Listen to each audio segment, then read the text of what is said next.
Hi everyone, I'm Scott. Welcome back to my channel CineRam. I am doing a series of videos on the films of Alfred Hitchcock.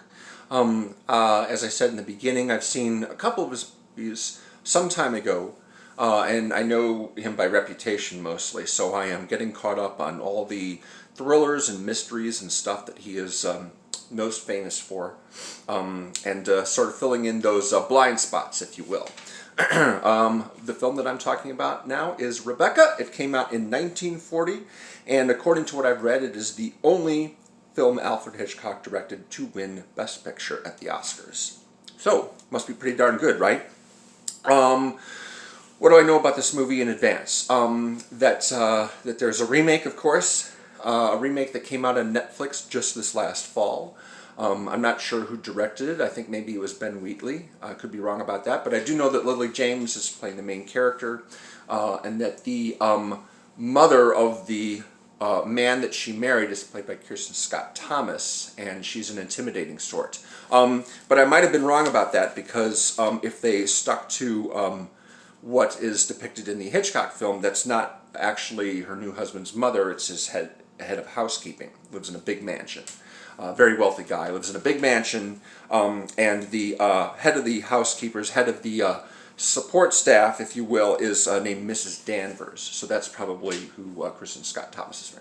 I haven't seen it. Maybe I'll check it out one day. It didn't get great reviews. It's probably not as good as this movie. But then again, I hadn't even seen this movie, so I wouldn't have compared it to the original if I had. Rebecca, the film, is adapted from a novel by Daphne du Maurier, and I could be pronouncing that first name wrong because it's not Daphne as in, Daphne from Scooby-Doo. It's spelled differently, D-A-P-H-N-E. It looks kind of like Daphne, but it's probably pronounced Daphne or something like that. Daphne du Maurier, French name. So this, let's see here, this film is not really a mystery, at least not at first.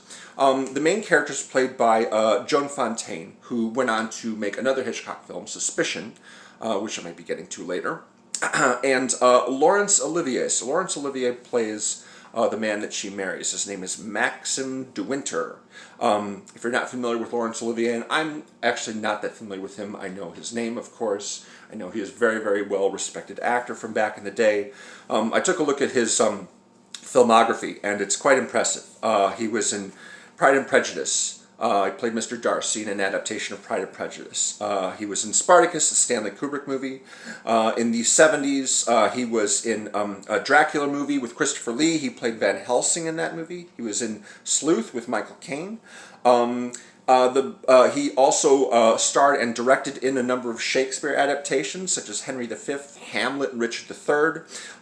But the movies that I knew him most from were Marathon Man with Dustin Hoffman, where he plays a very scary character. He's the guy who's always repeating the question, is it safe? And a film called The Prince and the Showgirl, which I kind of saw as research because when Michelle Williams played Marilyn Monroe, it was set during the time of the making of that movie. So I watched the actual film, The Prince and the Showgirl, with Marilyn Monroe and Laurence Olivier, and then I went to see the film. Not one of my favorite Michelle Williams films, but it was helpful, I guess. She does the dance.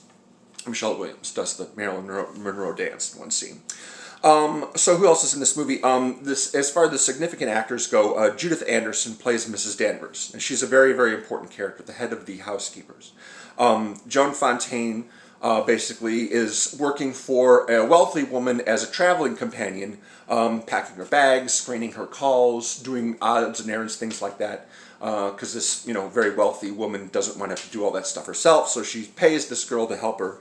And when they're vacationing in Monte Carlo, the wealthy woman is looking around for wealthy, famous gentlemen who she can, interact with, and she is very disappointed by the turnout until she spots Mr. Maxim de Winter, very wealthy, very debonair Englishman. She's just like, oh, Mr. de Winter, oh, it's lovely to see you, you remember me, blah, blah, blah, blah, blah. This is my assistant right here. Anyway, how are you? How's it going? She's basically really annoying.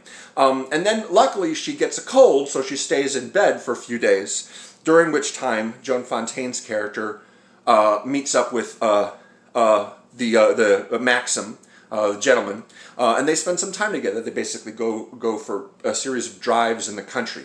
They don't seem to talk a lot. The one thing I have to say about this movie is that I was pretty uncomfortable for most of it. Because I felt like this is sort of one of those situations where you have to be very, very well-mannered and understand exactly what well-mannered is by everyone else's standards in order to come off well. And any little misstep that you make is probably going to reflect badly on you and your entire family and all that stuff. But after a couple days, while Joan Fontaine's boss is laid up in bed, they're getting to know each other, and then he says, "I want to marry you," after just a couple days. This is really, really weird. He's kind of a cold fish, this Maxim character. But apparently, Joan Fontaine's characters fall in love with him already after a couple of drives in which they don't talk very much at all. And so she's going to marry him, and they get married, and then they break the news to Joan Fontaine's boss.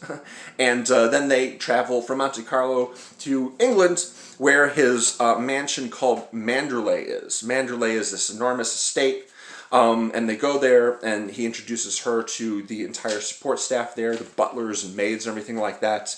And in addition, of course, to Mrs. Danvers, who seems to be a rather judgmental character, sort of eyeing everyone and saying, what are you doing wrong, huh? Are you up to my standards? Blah, blah, this and that. You know, it's just sort of like, you know, and around this time I started getting the feeling that Ethan Hawke was getting in Training Day, thinking, oh, I could do anything to like set this person off and really like fall below her standards or what have you.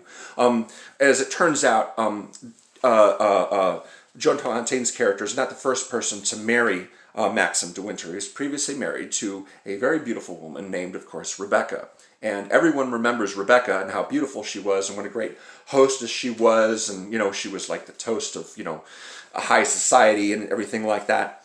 And so she feels like she's being compared to Rebecca at every turn, especially by Mrs. Danvers.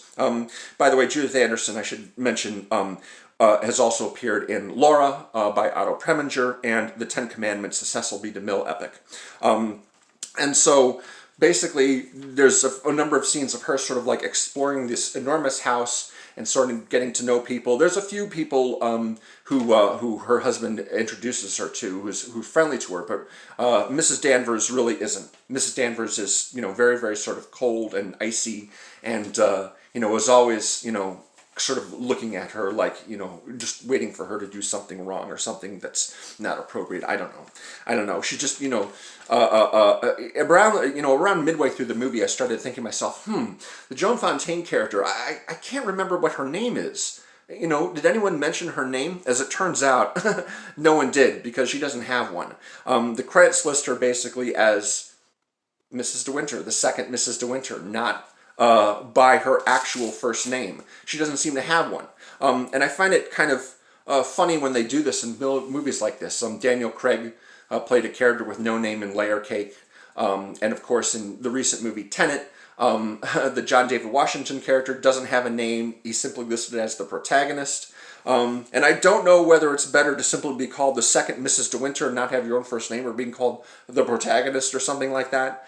It's just a weird choice. And maybe that's how it is in the novel as well. I couldn't tell you. During her trying to get to know the staff and trying to find out a little bit more about Mr. de Winter, her new husband, she meets a guy named Jack Fauvel. Jack Fauvel, who's played by an actor named George Sanders, who is in All About Eve, and he starred as Simon Templar in 5 movies called The Saint. You know, the Saint, the character, the Saint, the thief, master thief. He's a guy who actually has a personality, as opposed to most of the other characters in this movie who really seem like cold fish to me. But eventually she just kind of gets fed up and decides to go and look at the area of the house where Rebecca spent most of her time. One thing that kind of bothered me about this movie is the way they sort of depict marriage. And that the husband and wife have separate bedrooms. She has like her own room with her own bed. They don't share a bed. And I know there's like sort of like a standard for films to not show like couples in bed together, even if they're married. But it just seems kind of strange to me. Anyway, the no-name main character, Joan Fontaine, is occupying the East Wing, and she has her own room in the East Wing, but in the West Wing of the house is where Rebecca's room was. And Mrs. Danvers shows her the big double doors where that character lived and you know, spent her time and like that. And so finally, Joan Fontaine goes into that room, and Mrs. Danvers catches her, and then she kind of shows around and says, look at how beautiful this room is. Look at the view of the ocean. Look at all these incredible clothes in her closet. Look, here's her underwear. Check out her incredible underwear. And I'm going, what the heck is happening here? What is going on? As I said, during this period of time, she also meets this Jack Fauvel character who introduces himself as Rebecca's favorite cousin. And he says, it'd be a good idea if Mr. De Winter, your husband, didn't know I was here because we didn't get along and everything like that. But I'm very close to Mrs. Danvers, and so I came to say hi. And Rebecca's going, what the heck is going on here? So I don't want to get into too many spoilers or anything like that by revealing all the stuff that happens right there, because I didn't know about that, and maybe you want to see the film yourself. But yeah, there are lots of twists and turns after that. Lots of revelations about Rebecca, lots of revelations about Maxim, lots of revelations about all the characters, except of course for the Joan Fontaine character, who sort of, you know, is someone who just doesn't have a family, doesn't have much of a past, and is just sort of our eyes and ears to this world that she's been introduced to, that we're introduced to through her. I like this movie. Like I said, it made me pretty uncomfortable for most of it, just because of the way, you know, everyone was examining Joan Fontaine's character and going, you know, what is she going to do wrong? What is she going to find out? What trouble is she going to get into? But in the end, I thought it was pretty good. I didn't like it as much as the last one, but I thought it was pretty good. And it did get lots and lots of acclaim, if that makes a difference to you. It was nominated not only for Best Picture, but it was, and won that, but it was also nominated. Hitchcock was nominated for Best Director. Laurence Olivier was nominated. Joan Fontaine was nominated. Judith Anderson was nominated. The screenplay was nominated. Got a bunch of technical nominations, one for cinematography. So that's Rebecca, the infamous Rebecca, who we never ever see at any point in the movie. You know, they never show her face, they never show a photograph of her or anything like that. Kind of interesting to have a film that's sort of built around a character like that. So that's Rebecca. And the next film, I was gonna try and do 3 videos on Hitchcock movies this week, but it's already Friday, so I think I'm gonna run out of time. I'll probably just do 2 next week to sort of catch up and get a little bit ahead of schedule. That would be good. And the next film that I'm going to be doing is, in fact, Suspicion, starring Joan Fontaine. And she's co-starring with some dude named Cary Grant, and we'll see how good he is. Thanks very much for watching. If you'd like to see the other videos in the series that I'm doing, the link to the playlist is below in the description, as is the link to my CineRam Facebook page, where you can see all my new videos posted, if you so feel like it. Thanks very much for watching, and I'll see you next time.